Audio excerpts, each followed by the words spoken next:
지난 한 해 코로나로 인해서 여러 가지 어려움이 많았는데 오늘 추수감사주를 맞이하면서 어떻게 감사를 해야 되며 무엇을 감사해야 되는가, 어떤 감사를 어떻게 드려야 할까를 생각하기 전에 성경에 있는 감사를 돌아보게 됐습니다. 하나님이 처음 이스라엘 민족에게 원했던 감사는 유월절입니다. 이스라엘 역사 속에 유월절만큼 중요한 절기는 없습니다. 살아남은 것이 감사한 것. 아침에 깨어보니 엄청난 것이 생긴 게 아닙니다. 있는 그대로입니다. 그래도 전혀 새로운 날이었습니다. 감사. 하나님이 또 한 가지 절기를 원했는데 수장절, 추수감사절입니다. 하나님 우리들에게 감사를 요구합니다. 이렇게 얘기합니다. 골로새서 3장을 보게 되면 그리스도의 평강이 너희 마음을 주장하게 하라. 평강을 위하여 너희가 한 몸으로 부르심을 받았나니 또한 너희는 감사하는 자가 되라. 기독교의 핵심이 감사입니다.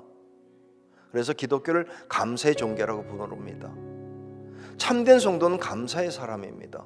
범사에 감사하라. 이는 그리스도 예수 안에서 너희를 향하신 하나님의 뜻이니라. 우리 하나님이 우리에게 원하는 게 있답니다. 감사. 오늘 우리가 살아가는 것은 어느 때보다 풍성한 은혜를 받았습니다. 그런데 감사는 잊어버리고 있습니다.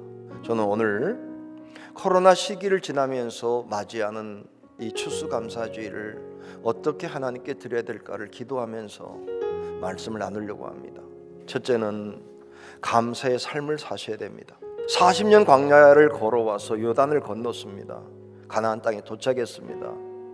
첫 번째 할 일이 감사였습니다. 어찌 보면 가나안 땅 봤을 때 특별한 건 아닙니다. 애국보다 못합니다. 이럴 수 있습니다. 40년 걸어온 게 이거야? 시작부터 원망할 수 있습니다. 기껏 이겁니까? 시작을 어떻게 하면 좋겠습니까? 여러분, 인생이 감사하는 게 아니라 감사가 이어지는 삶을 살아야 됩니다. 그래서 하나님이 시작부터 감사의 구슬을 깨기를 원하는 겁니다. 왜 그런지 압니까? 습관이기 때문입니다. 여러분, 어떤 습관 갖고 살고 싶습니까? 감사하며 삽시다. 더 중요한 게 뭐냐? 하나님이 눈을 가지랍니다. 감사의 눈. 세상을 볼 때는 보는 눈에 따라 다르게 보입니다. 불평의 눈으로 보면 불평스럽게 보입니다. 원망의 눈으로 보면 다 원망거립니다. 그러나 감사의 눈으로 보면 감사가 보이기 시작합니다. 그래서 하나님이 시작부터 감사로 시작해서 감사로 채워지고 감사로 이어가길 원하는 거예요. 언젠가 우리 인생이 다 마치게 됐을 때 인생의 박스 속에 감사가 나와야 되지 않겠습니까? 무엇이 담아 있습니까? 저는 우리 북왕의 모든 성도들이 감사로 채워가고 감사로 올라가고 감사로 이어지는 삶이 될 수 있게 원합니다. 그러려면 둘째, 범사에 감사해야 됩니다. 믿음의 사람들의 고백 중에 하박국의 고백을 많이 인용합니다. 비록 무화과 나무가 무성치 못하며 포도나무에 열매가 없으며 감람나무에 소출이 없으며 밭에 먹을 것이 없으며 우리의 양이 없으며 외양간에 소가 없을지라도 나는 여호와로 인하여 즐거워하며 나의 구원의 하나님으로 말미암아 기뻐하리로다. 만약에 나무에 열매가 없고 애썼던 결실은 하나도 없고 우리의 양은 울음소리가 있어야 되는데 한 마리도 없고 먼지만 날리는데 그 속에서 즐거움이 나오고 기쁨이 나옵니까? 범사에 감사라는 게 뭐냐? 다윗이 이렇게 고백하죠. 내 영혼아 여호와를 송축하며 그 모든 은택을 잊지 말지어다. 도대체 다윗은 어떻게 살았길래 이 찬양하는 겁니까? 대적들이 많아서 웬 대적이 이렇게 많은지 쫓겨가면서도 여호와를 찬양하고 쫓겨가면서도 은혜랍니다. 뭐가 은혜인지 아십니까? 사울이 그렇게 죽이려고 해도 자기를 죽일 수가 없으니 은혜입니다. 저희 아버님이 17살에 홧김에 2차 대전에 참전했습니다. 남태평양에 끌려갔습니다. 이름도 모르는 섬에 가서 3년 동안 싸우다가 8번 죽은 줄 알았답니다. 근데 살아있더랍니다. 그리고 45년 패전이 되고 폐잔병으로 어딘가 실려와서 부산 내에 내려놓고는 고향에 가라고 하는데 완전히 상거지가 된 상태에 평안북도 고향에 어떻게 간지도 기억나지 않지만 알아서 도착하고 났을 때 그때의 느낌이 뭐라겠습니까? 감사합니다.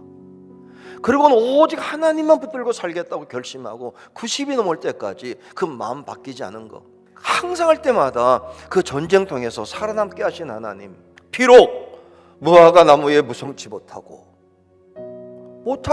못할지라도 하나님을 은혜에 즐거워할 수 있겠구나. 더 중요한 감사가 뭐냐? 고난이 감사가 아니라 계획이 있었습니다. 그 위에 살아오게 하신 게 아니라 살아오고 난 뒤에 하나님이 하실 일들이 있었단 말이에요. 그걸 미리 알면 감사가 돼요. 내용을 아는 게 아니라 하나님의 계획이 있지, 뜻이 있지 믿을 때 감사가 돼요. 내 조상들이 알지 못하던 만나를 광야에서 내게 먹이셨나니 이는 다 너를 낮추시고 너를 시험하사 마침내 내게 복을 주려 하심이라. 다시 나진 않습니다. 몇 번의 과정을 거치고 나서는 하나님의 계획이 있다는 사실을 믿고 뭔지 모르지만 유익하게 하신 하나님, 합력하여 선을 이루신 하나님을 믿습니다. 셋째는 감사는 유익합니다. 감사는 어떤 유익이 있을까요? 내 마음밭에 무엇이 자라가야 되는가? 감사를 심으시면 감사의 밭이 됩니다. 불평은 차가워집니다. 냉랭해집니다. 나중에 찬바람입니다. 그러나 감사는 온기가 일어납니다. 생명이라서 뻗어나갑니다. 내 인생 자체가 어느 날을 감사로 꽉 채운 인생이 될 수도 있습니다. 더 중요한 게 있습니다. 너에게 중요한 게 아니야. 너희 자식에게 중요해. 감사를 알려줘야지 너희 자식이 감사로 살아가. 그래서 아이들에게 감사를 가르치는 거고, 감사를 보여주는 거고, 감사에 청참하게 만드는 거죠. 한 세대 한 세대가 지날 때마다 감사의 단은 커가고 감사의 단은 화려해지고 아름다워질 수 있다면, 그러나 얼마나 감사를 찾아본다면 있겠죠. 찾아보시고 감사로 이어가시고 이후에 모든 삶은 감사로 가득 채우셔서, 그리고 내 자식들에게 내 감사의 보따리를 물려주면서 너의 인생은 또 그 감사가 되기 원한다고 남기는 저와 여러분 될 수 있기를 주의 이름으로 축복합니다.